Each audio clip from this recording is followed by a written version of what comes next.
नमस्कार सांग माने जय जगन्नाथ। मातृत्वर परीक्षा प्रभास यज्ञ भाग द्वितीय को आपण मानक स्वागत। यज्ञ दिन उपगत हैला। निमंत्रण रक्षा करी समस्त देवता मुनि ऋषि यक्ष नर गंधर्व आसी प्रभास ठारे पहुँचिले। यज्ञ चलिला। स्वयं कृष्ण हेले कर्ता। कुलपुरोहित गर्ग मुनि अध्यक्षतार सप्तर्षिंक वेदमंत्र ध्वनि यज्ञस्थली को मुखरित कला। जगुआली माने यज्ञस्थलर चारिद्वार को जगी रही थांती। राजा उग्रसेन कड़ा निर्देश थाए कहीं अजण अनिमंत्रित व्यक्ति जेपरी यज्ञस्थल को प्रवेश करि न पारे। यज्ञ दिन गोपपुरु सगड़ भर्ती दही क्षीर छेना घृत लवणी आदि धरी नंद यशोदा गोपी गोपाल मानक सह आसी सेठारे पहुँची गले। मुख्य द्वार रे नंद जगुआली को कहिले, भाई आमको टिके छाड़ी दियो, आमे सबु गोपरु आसीछु आम पुअर यज्ञ देखिबा पाई। रखी तांकु बाधा दे कहिला, अरे तुमे गौड़ सबु गोपरु आसीछ, पुणी आम राजकुमार कहूछ आम पुओ। जदि निमंत्रण अछि देखाओ, नहेले सीधा एठारु चली जा। समस्ते मिसी राखू को कहिले, आम कान्हा यज्ञ करुची, तुमे न छाड़िब तो आमे जबरदस्त जीवु, तुमे कौन करिब कर। द्वार देशरे एपरी कोलाहल शुणी उग्रसेन सहित देवकी आसी सेठारे पहुँची गले। तांकु देखी माँ यशोदा कहिले, भौणी केते दिन हैला मो पुओ को देखी नाही, ताकु टिके देखिबा व्यवस्था करि दियो। यशोदा को न चिन्हिला परी देवकी कहिले, केउ पुओ? मो पुओ को नेई तू जेउ हिनीमान करिछु से कथा न कहिले भल।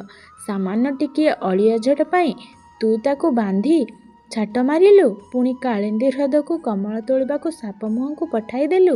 दैव साहा हैला बोली सिना केड़े केड़े विपदरु पुओटी मोर बंचिला। आउ थरे आउ से पुओ पुओ करी भलेई हुअना, सीधा गोपपुर को बाट देख। तांको निष्ठुर कथा शुणी स्नेहमयी माँ यशोदा आखि छलछल होईगला। बाष्परुद्ध कंठरे आउ से किछि कहि पारिले नाही। एतिकी बेले आसी पहुँचिले नारद। से दुहिंक कलह देखी कहिले, अरे ये तो विषम समस्या, गोटिए पिलार पुणी दुईटा माँ हेब किपरि? से देवकी को कहिले, अच्छा तुमे कुह तो कृष्ण जन्म हेला बेले तुमे देखिछ? देवकी कहिले, ना सेते बेले मु अचेत थिली, स्वामी देखिथिबे।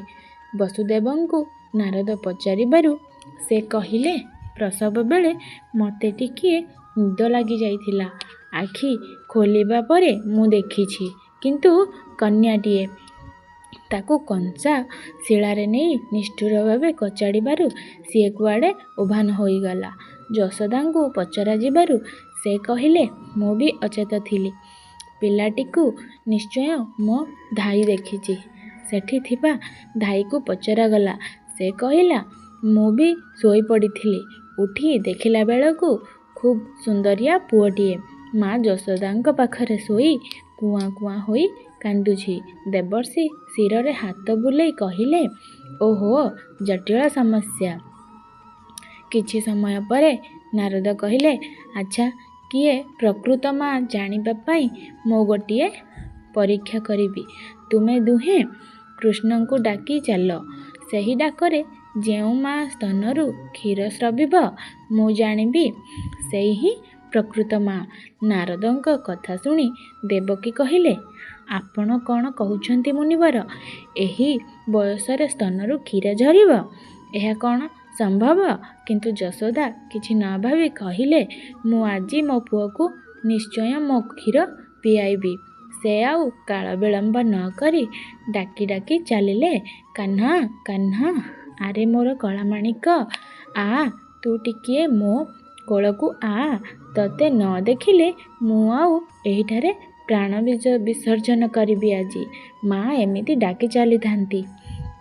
इयाड़े तांको स्तनरु धार धार क्षीर झरी तांको पिंधा वस्त्र सबु भिजी गलाणी। स्नेहमयी माँ को डाक शुणी कृष्ण की आउ संभाळ पड़ती।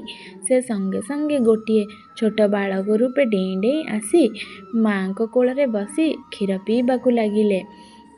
किए प्रकृत माँ एहा जानिबाकु आउ काहार बाकी रहिला नाही। एहा परे कृष्ण निज रूपकु आसी गोपपुररु आसीथिबा सबु संभार मध्यरु टिकिए टिकिए चाखी छाड़ीदेले। यज्ञ ସମାପ୍ତ ହେଲା। ଯଜ୍ଞକୁ ଆସିଥିବା ସମସ୍ତ ଦେବତା, ଋଷି, ନାଗ, ନର, ଗନ୍ଧର୍ବ, କିନ୍ନର କୃଷ୍ଣଙ୍କ ବାଳଲୀଳା ଦର୍ଶନ କରି ନୟନ ମନ ପବିତ୍ର କଲେ ଓ କୃଷ୍ଣଙ୍କୁ ଛାଡ଼ିଥିବା କୈବଲ୍ୟ ମହାପ୍ରସାଦ ପାଇ ସ୍ୱ ସ୍ୱ ସ୍ଥାନକୁ ପ୍ରସ୍ଥାନ କଲେ। ହରିଧ୍ୱନି କରି ନାରଦ ବ୍ରହ୍ମଲୋକକୁ ଚାଲିଲେ।